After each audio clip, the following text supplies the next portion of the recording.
This is called the long holidays at Denney's.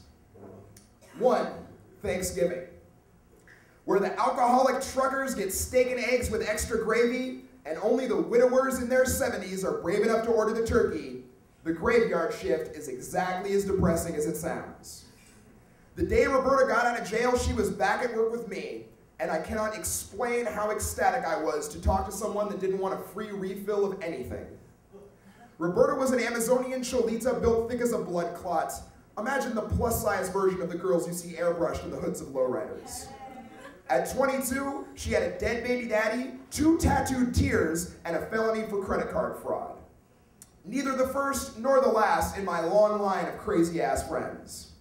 I was nursing a heartbreak that left my life neatly packaged in corrugated boxes. When I took this job, I had planned on it just being an easy pit stop for me to regroup in. It wound up just being the pit part.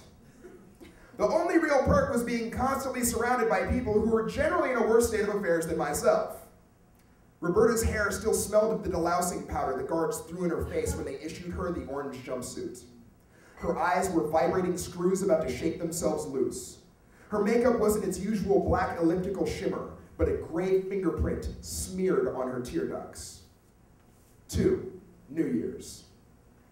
Our manager was at a handlebar mustache convention in Reno. So the 3 cooks decided to split a bottle of tequila. Unfortunately, it was a 2-gallon bottle. The kind my mom always referred to as a home wrecker.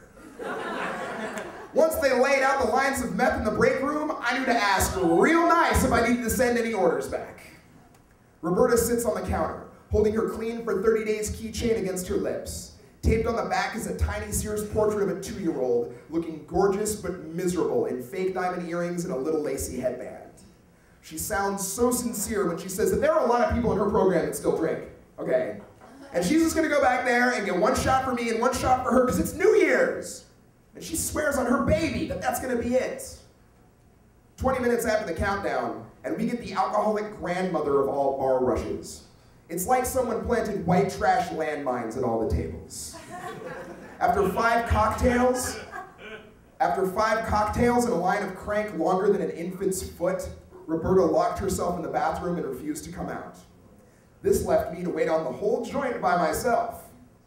There is a special kind of joy that only comes from laughing in the face of a minister when he screams with a televangelist righteous indignation that his fucking French toast is cold. It's even better when you're a Jew. I think she stopped throwing up when I clocked out at sunrise, but I was way too furious to go check. 3, Valentine's Day. Roberta offers me a piece of nougat from the heart-shaped box of chocolate she just got. Fixes her lipstick in the reflection of the napkin holder. Smiles wide when her date pulls up in a thumping Impala. The last 2 months had withered her into a vampiric version of her former self. Black rings permanently crust her eyes like burnt coffee at the bottom of the pot. An unnatural gauntness made her uniform look deflated. Her cheeks were a thick cake of cover-up over a fresh crop of acne she constantly picked. She asked me how she looked. I lied. She said, "I owe you big for covering for me tonight." I answered, "Yes. Yes, you do." And went back to making ranch dressing in a big 5-gallon bucket. Just as Roberta started to pull out into the street, 3 cop cars come screeching in out of nowhere. They swarmed down on them with sirens blaring and pistols drawn, just like in the movies. They even wore the mirrored sunglasses at night. The restaurant watched slack-jawed from the picture window facing the parking lot. In the trunk, they found a brand new stroller still in the box that stashed just enough speed to make sure Roberta's daughter will be out of high school before she ever gets to walk next to her mother. I bit my lip and took a few deep breaths before I could serve the awestruck teenagers their pecan pie. One of them asked me if I knew her. I said, "Not really. We just work together."